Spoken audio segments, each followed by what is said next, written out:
জেলায় জেলায় সংকট সমস্যা, তা থেকে উত্তরণের চ্যালেঞ্জ আর সম্ভাবনার কথা তুলে ধরতে চলছে ডিবিসি এক্সপ্রেস। বিশেষ এই আয়োজনে মতামত থাকছে তৃণমূল থেকে শুরু করে নীতি নির্ধারকদের। ডিবিসি এক্সপ্রেস আজ সারাদিন আছে নারায়ণগঞ্জ জেলায়।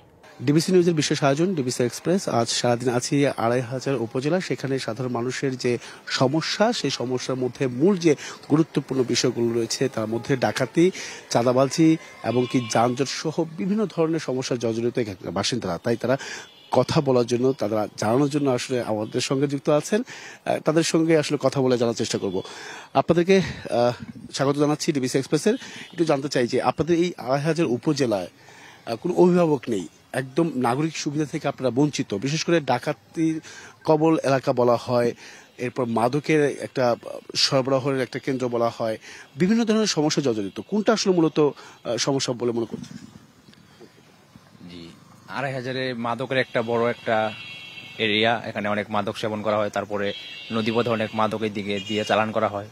তারপর আরেকটা সমস্যা হইতেছে ডাকাতের একটা বড় সমস্যা ২৫০০। সন্ধ্যার পরে মানুষ, বিশেষ করে যারা গাড়ি চালায়, ওদের গাড়ি নিয়ে যাইতেছে, অতর্কিত হামলা করতেছে অনেক জায়গায়। আরেকটা সমস্যা হইতেছে ২৫০০ এখন মানে মেয়র নেই কোনো, ২টা পৌরসভা একেবারেই জনগণের জন্য মানে ওই নাগরিক সেবা পাইতেছে না। আপনার কাছে জানতে চাই শিক্ষা ব্যবস্থাটা আসলে কেমন, বা কোনো ধরনের উন্নত শিক্ষা ব্যবস্থা আছে কিনা এই উপজেলায়? জি, আসলে আমাদের ২৫০০ এটা আমাদের বলতে পারি আমরা একটা কৃষি প্রধান আর কি একটা উপজেলা। কিন্তু এখানে দেখা যায় ওই রকম ভাবে আমাদের কৃষির তেমন একটা, কৃষি তো হলো মৌসুম ভিত্তিক।